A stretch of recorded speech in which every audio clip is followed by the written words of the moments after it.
Tonight, on the Midnight Drive, we're heading deep into the Nevada desert. Along a highway where almost nothing exists. A road surrounded by silence, military warnings, abandoned stretches of land, and decades of conspiracy. The Extraterrestrial Highway, Area 51.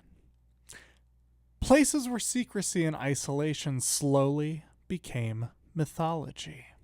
Tonight, we're not asking whether aliens are real. We're exploring something far more human. What happens when people know something is hidden, but are never told exactly what it is? Because sometimes mystery grows larger than the truth itself. And in the Nevada desert, distance, silence, and government secrecy created one of the most powerful modern legends in American history.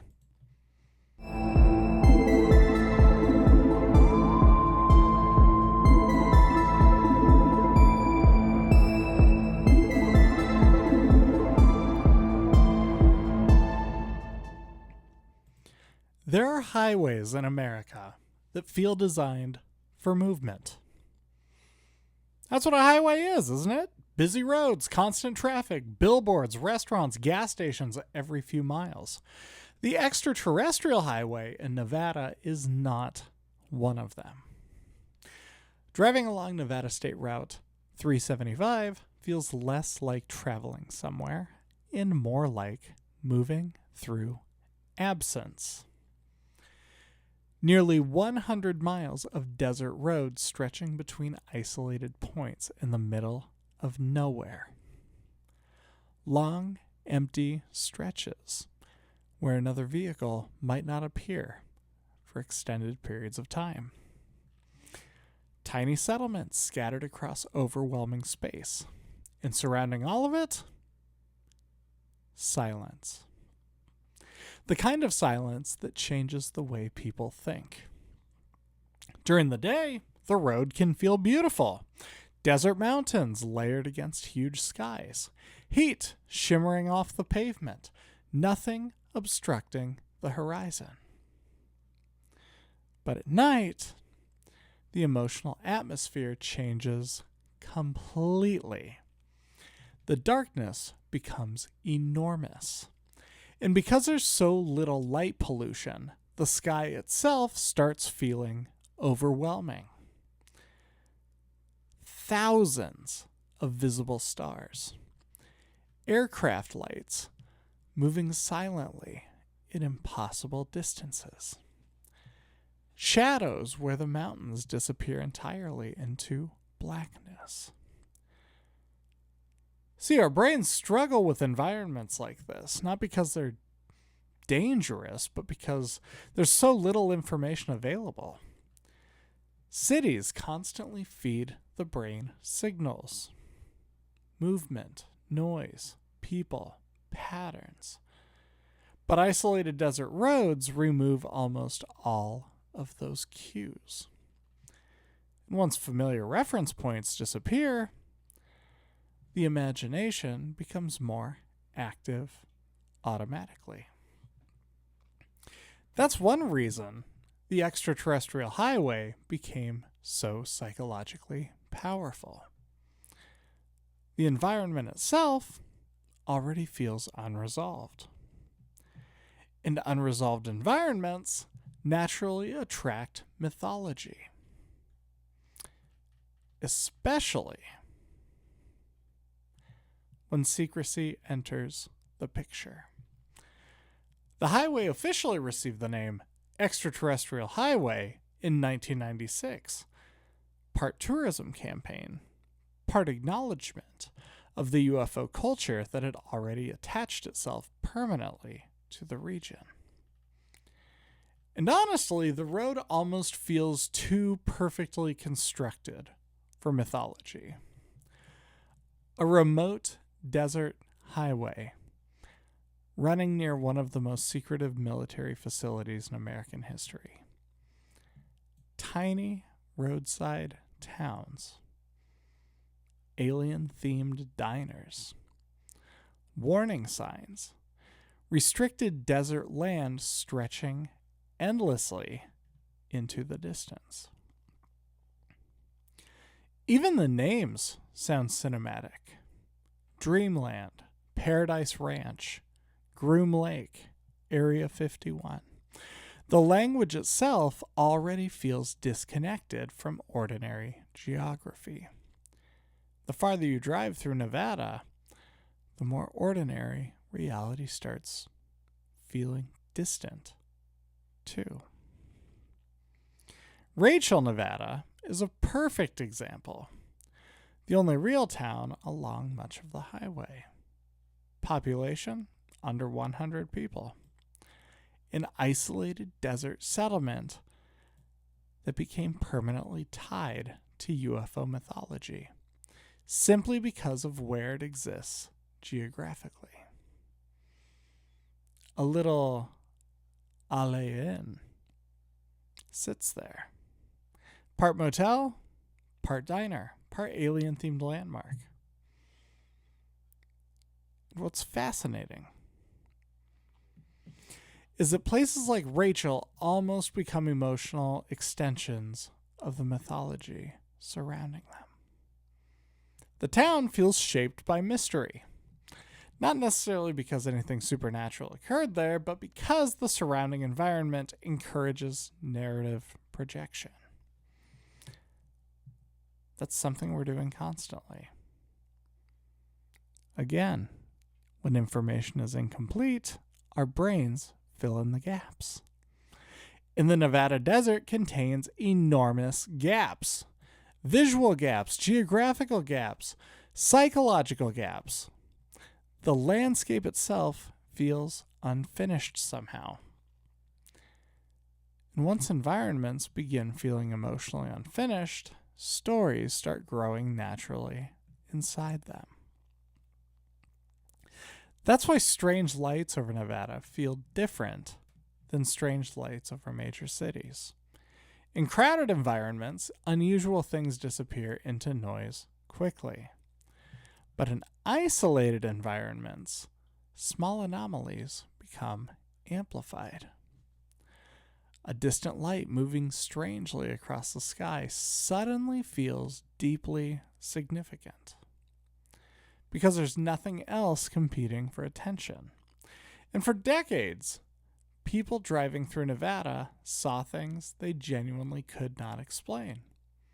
Experimental aircraft, strange flight patterns, unfamiliar shapes moving silently at high altitude, advanced technology operating decades ahead of public understanding. And critically, the government refused to explain what people were seeing. That silence changed everything, because uncertainty creates psychological tension, and unresolved tension seeks narrative resolution. That's where mythology begins. Not necessarily through lies, not necessarily through delusion, but through ordinary people trying to emotionalize, organize incomplete information. The desert intensified that process dramatically, because deserts already distort perception. Distance becomes difficult to judge. Scale becomes difficult to interpret. Heat alters visibility. Silence sharpens awareness. Night removes context almost completely. And humans evolved to fear environments where visibility and certainty collapse. That's why empty desert roads at night can feel strangely emotional. Not overtly frightening, just psychologically exposed. Like there's too much space surrounding you, too little information, too much uncertainty. That emotional exposure creates heightened interpretation automatically. And once a place gains mythology, people start arriving already primed for significance. Every strange sound matters more. Every light feels meaningful. What do you make of this? You ever taken a trip down the extraterrestrial highway? Let us know in the comments below. You're listening to The Midnight Drive. One of the most important things about Area 51 is that people weren't imagining the secrecy. The secrecy was real. The United States government would not officially acknowledge the base even existed. Not publicly, not directly, even though people knew something was there. Psychologically, that combination is really powerful. Visible evidence paired with withheld explanation. People struggle with that because uncertainty naturally creates narrative pressure. The mind wants completion. It wants coherence. It wants the missing piece. When institutions refuse to provide that piece, people begin constructing their own explanations. That's exactly what happened in Nevada. Area 51 was established in the 1950s during the Cold War. Its original purpose was testing the U-2 spy plane, an aircraft so advanced for its time that people who saw it literally had no framework for understanding what they were looking at. The U-2 could fly at altitudes commercial aircraft couldn't reach. From the ground, it appeared very strange, silent, unnaturally high in the sky. And because the project was classified, official explanations were intentionally vague or non-existent. That pattern repeated again and again over the following decades. The SR-71 Blackbird, the F-117 Nighthawk, experimental drones, technology operating years, sometimes decades, ahead of public awareness. And every time civilians glimpsed these aircraft, the mythology deepened. Because from an ordinary observer's perspective, what they were seeing seemed genuinely impossible. That's a detail that lots of people overlook. The UFO stories surrounding Nevada didn't emerge from nowhere. People actually were seeing unusual things in the sky. The difference is that the explanations were classified military technology, not necessarily extraterrestrials. But secrecy changes perception. Because once authorities refuse to explain something, the imagination begins expanding into the empty space left behind. And the Cold War created enormous emotional conditions for that expansion. Fear, paranoia, nuclear anxiety, government distrust, invisible threats. Nevada sat directly inside that atmosphere, not metaphorically, literally. The Nevada desert became one of America's primary nuclear testing sites. More than 900 nuclear detonations occurred there between 1951 and 1992. Mushroom clouds once rose visibly over the horizon. Entire stretches of land became restricted. Warning signs started to appear across remote desert roads. Military personnel moved through isolated regions. And ordinary civilians knew very little about what was happening beyond the fences. That environment changes the national imagination, especially when combined with Nevada's geography, because secrecy feels different in the desert.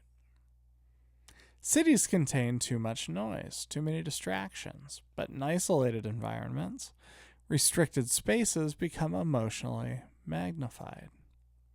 A fenced-off area in the middle of nowhere immediately raises psychological questions. Why here? What's being hidden? Why so much secrecy? And Area 51 amplified those questions perfectly. Armed grounds, motion sensors, restricted airspace, warnings authorizing deadly force, roads leading toward invisible installations hidden beyond mountain ranges. Even the perimeter feels cinematic. Tourists still drive out to the back gate area hoping to glimpse something unusual. And honestly, the road itself becomes part of the mythology. Because the farther people travel into the Nevada desert, the more emotionally disconnected from ordinary life they begin to feel. That disconnection is everything. The human brain interprets isolated environments differently. Ambiguity increases, pattern recognition intensifies, the imagination becomes more active. That's why people begin interpreting ordinary uncertainties as meaningful in environments like this. A strange light, a sound overhead, a distant aircraft shape. All of it feels emotionally larger against overwhelming emptiness. And once conspiracy enters the environment, everything becomes interpreted through that framework. That's how mythology sustains itself. Not necessarily through evidence, but through emotional reinforcement. Area 51 became larger than the base itself. It transformed into a symbol of sorts, a symbol of hidden knowledge, government secrecy. The possibility that ordinary people were not being told the full truth about reality. And honestly, that symbolic role might explain why the mythology survived so long. Because people are naturally drawn toward mystery, right? Especially mysteries involving withheld information. The idea that something enormous might exist just outside public awareness is emotionally compelling. It transforms uncertainty into narrative, and the Nevada desert provided the perfect stage for that narrative. A landscape already associated with isolation, military testing, restricted land, nuclear experimentation, abandoned highways, ghost towns, silence. The UFO mythology didn't emerge separately from Nevada. It emerged naturally from Nevada's atmosphere. That's what makes the story fascinating psychologically. Area 51 wasn't just a classified military installation. It became a cultural projection surface. A place where people poured fear, fascination, distrust, wonder, paranoia, and curiosity into one unresolved symbol sitting quietly in the desert. And maybe that's why the mythology still survives, even now.